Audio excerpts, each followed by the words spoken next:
Welcome to Creative Piecemeal Podcast, a podcast for creatives. I'm your host, Tammy Takeishi. Join me for compelling conversations with artists, actors, authors, musicians, and other creatives about the impact of the creative and fine arts in their lives and our ever-changing world. Thank you for listening.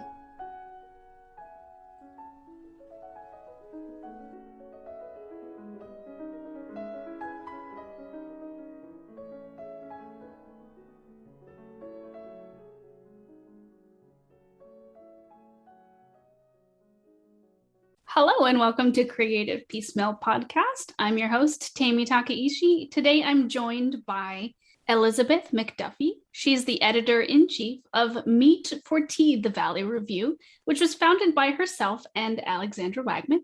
Meat for Tea is a non-academic affiliated magazine committed to recognizing and featuring the work of the artists, writers, and musicians living in Western Massachusetts and beyond, and they also have a podcast. Hi, Tammy. Thanks so much for having me. You're welcome. It's wonderful to have you on the show. I'm going to get started with who or what inspired you to go into the creative arts? I don't think anything did. I don't remember a time in my life when I wasn't inclined in that direction. Even when was I 5? I made a little book called Cat and Mouse with pictures on each page, like this is cat, this is mouse, and the last page is cat and mouse are friends, with my illustrations all folded. And I was like, look, Mommy, I made a book. And even as young as 3, I would just leap around the house, and I yelled and screamed about needing ballet lessons. So it wasn't long after that I got them, because I browbeat my parents so hard. And the same thing happened with piano lessons when I was like 3 or 4. I need a piano. And I guess I just failed to shut up about it. And by the time I was 6, there was a piano in the house. It feels like it must be kind of innate from as early as I can remember. Nice. And then, of course, you've gone on to create a literary journal. What inspired you to do that? Well, that's another thing that goes back a long time. When I was an undergrad, my sophomore year in college, I was assistant editor on my university's literary arts and literary journal, and then I was editor-in-chief, and then I was chair of the board of student publications. And then when I was working on my master's degree, I sat on the editorial board of a women's literary journal. So it seems like there's this natural evolution. And then Meat for Tea was very directly inspired by Alexandra Wagman. We were both adjunct faculty in the English department at Holyoke Community College. And one day while we were both just sitting in the office grading student papers, Alex turned to me and said, we should start a literary journal. And I said, oh, okay, let's do that then. And that was it. It was just that simple in-office conversation over grading student papers. That's lovely. Did you ever think it would sort of snowball into what it's become now? Maybe I have a lot of hubris. I think I just always kind of expected to make it into something important. I think when I embark upon things, that's what I expect them to become, which might not be realistic, but it drives me for sure. Well, that's okay to have high expectations and believe in yourself. I mean, that's how things get done. It works. Can you tell the listeners a little bit more about your Meat for Tea and the podcast as well? Yeah. One thing they might be curious about is the name, I imagine, because maybe people listening to the podcast right now are hearing meat for tea, the hominin, and thinking, oh, how sweet. Yes, let's meet for tea. Can we have biscuits with our tea? And it's MEAT. So the way that all started is way, way back in the days of MySpace. A fellow attempted to ask me out, and he sent me via MySpace Messenger an invitation to meet for tea. And he spelled it exactly like that. So I was an English professor. He did not get the date. But I looked at the words as they lay on the page, and I really liked how they looked and how they almost skew palindrome. And initially I took that phrase, and it was a band very briefly. I played keys. And then bass player in the band moved to Rhode Island. Drummer moved to Brooklyn, New York. I was still in Western Mass, so there goes the band. So on the fateful day when Alex Wagman turned me in the office and asked if I wanted to start the literary journal, I said, I've got a name, and told her to her, and she's like, oh, great. And she's like, okay, colon. When we first started it, it was colon, the Northampton Review, because we both lived in Northampton, Mass. And then I moved out of Northampton, Mass into other parts of the area and figured the Valley Review would be more representative of what it truly is. So there, in a nutshell, is that. And the podcast, we just started that 2 years ago. I'm like asking my husband. I think it's been 2 years now. Yeah, I had the idea to do that about 4 years ago because we have release parties for each issue of my quarterly publication. And there's art on exhibit, there's films, there's spoken word, there's live music. They're gala events. And my husband live recorded the audio from those. So we had all these archives and archives of really great spoken word and live music recordings. And we were going to do a compilation CD or something, and then it dawned on us both at about the same time, hey, this is a lot of material for a podcast. That's wonderful. Where do you sort of see both the journal and the podcast going in the new year?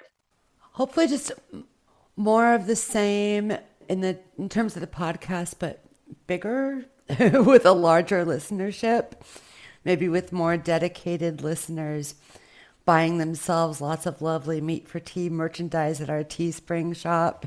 In addition to the journal and the podcast, we also have a chapbook press too. So, and we've been a little bit inactive on that, so to get more chapbooks out there too. Wonderful. But more of the same, just maybe a larger scale, maybe with more of a paycheck. Everyone knows how rich podcasters who don't do true crime podcasts get. Right. Right? Yeah, I could never handle the true crime thing. I like listening to them. It's just, it would be, given all the audio material I have related to Meat for Tea, it would be kind of silly for me to do that. Taking a step back and getting to know you a little bit more, what is a piece of writing advice that you ignore and a piece of writing advice that you always follow? What writing advice do I ignore? Do I ignore all advice? The best writing advice, as far as always follow, is whatever you do, write every day. Whether it's just a paragraph in your journal describing what you feel, whether it's what you cooked for dinner the night before, just write something every day, whether it's recording your dreams. Preferably it's all of those things, but always be writing. Always be writing. I don't remember ever being exposed to any really bad writing advice. I think someone who gave himself really bad writing advice was Ernest Hemingway, because he would rework a sentence. Oh God, he said once he reworked a sentence, was it 32 times before he would commit it to the page and call it good enough? And we know how he ended up. So I think beating yourself up and editing while you're in a process of producing a draft, that's a recipe for disaster. Oh, I've been down that path many times. It's an easy one to go down. I don't know if you're familiar with the name Peter Elbow. He was my dissertation chair at UMass. He's kind of a household name. He wrote Writing with Power and Writing Without Teachers. Strongly recommend both those books. But he talks about the need to shut up your inner editor while you're just getting your words on paper and just to free write. And he says that inner editor is stubborn and insistent and really wants you to stop writing. And you just have to ignore it. So there you go. There's your succinct answer. What's the worst writing advice I ever heard? It's from my own inner editor. That's the one you've got to ignore. It's certainly very tough, very tough. Yeah, you just have to keep your hand moving across the page and keep the the words coming. I recommend writing longhand too. I don't know if my hand could handle that. Cramp up after a while. Shake it out. Right. You play piano? I do, yeah. So the same thing happens. Like, I don't know if you use the hand and virtuoso exercises. Gold standard, right? Yeah. Mm-hmm. Just to keep your technique up. Well, sometimes when you're doing those, you can get a little crampy. True that. True that. Shake it out. Also, Bach. Bach has no mercy. Oof, not at all. No mercy. Left hand, right hand, equally as much demanded of them. I lucked out though. I'm a left-handed person. Do you think that makes Bach easier? Maybe To it an just makes. extent, like it certainly made playing violin easier. So, Oh, wow. at least I think so. I'm terrible. I tried playing bass for a while, and I'm so used to the piano fingers that even on the bass strings, I had my hand in that, that curl, which is great for that. So no strings. Maybe I'll take it up again.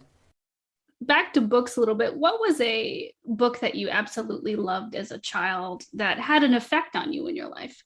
There's so many, all of them. I mean, Little Women. My favorite, though, was probably The Mixed Up Files of Mrs. Basil Frankweiler by E.L. Konigsberg. And I didn't run away and spend an overnight in the Metropolitan Museum of Art or anything like that, but it just had a larger effect, just this effect of wanting to spend time in museums and just appreciate those ancient works. And of course, you read the book as a child too. Oh, it's one of my favorites. Claudia. Claudia is such a role model. She's so great. But, there's always that dream of like, well, maybe I'll find a sculpture that's actually a Michelangelo in my backyard or in the woods or somewhere too. So, yeah, it's one of my all-time favorites. It's a good one for sure. One of those classics. E.L. Konigsberg was wonderful. She's kind of feminist. If you think about her female characters, they were really strong. True, true. Right? Mm-hmm. Claudia didn't take much guff. If you could be any fictional character, who would it be? Do you think it would be Claudia or maybe somebody else? Mrs. Basil Frankweiler, she was hella rich. Well, I can't beat that, right? She had the art collection and all of her files. Maybe they were mixed up. Yeah, I would be her, and I would organize those files. I find card cataloging and stuff like that very soothing. There is definitely something soothing for having things in a nice order. There's something also if you're having any kind of anxiety about anything, you have to be careful because it can turn into a procrastination technique. But alphabetizing and categorizing your albums or your books is just so methodical and mindful. And speaking of the creative process, do you have like a favorite part or even a least favorite part? Obviously, done is a good part. Oh, yes. I made it. It's done. Look at it. Here it is. That's a really good part. It depends. It depends. For visual arts, them just sinking in and just making the piece can feel really good. I think it just depends on my mood and the moment because it can go either way. And I've had it happen with composing music, with visual art, with writing. It can be kind of torturous for a while and then you can move into a flow. It can be torturous the whole time, but you end up with something good. Or it can come out unfettered. And I wish I could control the conditions that determine which one of those it is. So I guess all the time, my favorite part is done. Do you ever get that sort of melancholy that happens when you are finished with a product? Nope. I think one preventative to that is like, for instance, Meat for Tea. That's like getting on a merry-go-round that's going ever and ever faster. It's a quarterly publication. And some people will run into me at a release party, well, back when we were doing things in public and gathering with each other and say, wow, it must feel really good to have the new issue out. I bet now's time for you to relax. Well, actually, no. Now's time to start on the mountain of shipping out contributors' party copies and getting the new issue out to distribution points, and it starts up again. So it could be I just created a system where I just don't have that melancholy. That's probably a good thing. I feel like it's a lucky thing, but it's been really nice just to have this rabbit hole that I have to descend into where I am doing nothing more than looking at art and reading poetry and reading short fiction and determining which is good enough to make the cut and be included in the content of Meat for Tea. And it's kind of delicious just to be able to sink down into that and have that be the thing I'm meant to do. And it doesn't mean I'm cutting off everything that's going on in the world. I certainly wouldn't do that, but it's a respite. Being creative and getting your hands dirty with creative projects definitely is so life-bringing. Or your brain dirty if all you're doing is reading stuff. Yes. Yes. Yes. Speaking of reading, what is a book that you've read recently that challenged you and one that inspired you? Derek Wolcott's Omeros, which is translation. It's done kind of in Afro-Caribbean poetry of the Odyssey. Actually, I was reading it with a book group I'm in, and we didn't make it all the way through it. We all put it down. The female characters were kind of props. They weren't very fleshed out. And then we got word that he was yet another one who'd had some hashtag Me Too reports. So that was disappointing. We're like, you know what, buddy? We're just not going to keep reading your book. Sorry. So that one was challenging.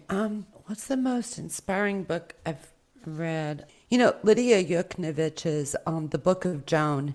I have not heard of that. It's pretty famous. It won a lot of big prizes. Oh, Girl, Woman, Other. And can I look up her name really fast? I'm forgetting. It's brilliant. Yeah, Bernardine Evaristo, 2019 release. Absolutely just stunning. I don't know that the contents of the book inspired me to be one way or the other, but the writing and the style of writing inspired me to try things on in my writing. Interesting. Yeah. I always find it fascinating, like what books stick with people when they're on the podcast, and it's such a wide variety. I read so many too. And then, I mean, between being, another really important one now. See, like I said, too many. I'm reading work of nonfiction by Jessie Daniels called Nice White Ladies, which I think should be required reading for anybody trying to really do anti-racism training on themselves and on their communities. So that's the one I'm currently reading. That's really it's a tough read. It really forces you to confront a lot of things, and a lot of things even as a white girl in one's upbringing, where you don't think you've been part of institutional racism, but whether you want to be or not, you sort of have unconsciously been. It sounds like a very important read, especially nowadays. It's so important. Yeah, I would prescribe it to everybody. There's a lot of, I think, hard truths sometimes when it comes to bettering ourselves across the board. Yep. And sometimes we have to just be ready for whatever comes. I agree. It sounds like you read, quite a wide variety of books, but if you had to pick one absolute favorite of all time, do you have one of those? You know, MFK Fisher's The Art of Eating, it's not just food writing, it's some of the most glorious, gorgeous prose ever. It's just stunning. More people should know about MFK Fisher. I mean, there's so many. Toni Morrison's beloved, Louise Erdrich's The Beat Queen. Too many. I read too much. Oh, I don't think there's such a thing as too much. I read a lot. Yeah, I think I'm going to stick with MFK Fisher's The Art of Eating, or the slim volume she wrote prior to that, Serve It Forth. Although having said that, my colleague and friend Jessamine Smythe just shared her arc of her recently released book, Gilgamesh Wilderness. And that's amazing. She uses the Epic of Gilgamesh to explore her grieving process over the loss of her beloved dog, also named Gilgamesh. That sounds really interesting. It's gorgeous. It's from Saddle Hill Press. She was on an episode of the podcast, actually, if you want to hear her talk about it and read from it. Nice. I'll definitely have to look that up. Yeah, she's brilliant. back to Meat for Tea, you're the editor-in-chief. What is a common stereotype that you hope to break with your work as editor-in-chief? The chief one I run up against is people think that I'm independently wealthy. I think people associate, I don't understand how someone would associate editing a small literary journal with some sort of a vanity job, but I think some people do. I have a teeny tiny submission fee, and it's only because I mail out physical copies of the issue, and it averages about 135 to 150 pages. That's big. Yeah, right. It weighs something. So the submission fee I charge does not quite cover the postage, but keeps me somewhat in the black. I've had some interesting comments about that. So I think that's the biggest misconception, is that I'm getting rich doing this. There's an old joke actually in the publishing community. How to make a small fortune in publishing. Start with a large one. So yep. I think it applies to so many creative arts. We do it not for the paycheck, but because it's a passion and we can't really live without doing something creative. Exactly. You hear the sometimes obnoxious comment that, well, if it's something you can't stop yourself from doing, then why should you be paid for it? It's like, well, creative people need roofs over their head and food in their mouth just as much as anyone else. Yeah. Yep. And then it's worth our time, worth our while. Like, just because we could do it for free, we don't want to devalue the art. Oh, you don't want to be paid in exposure? Oof, I can't tell you how many times musicians get paid in exposure. Oh, yes, you can. Yes, I totally. Well, yes, you'd know. I relate.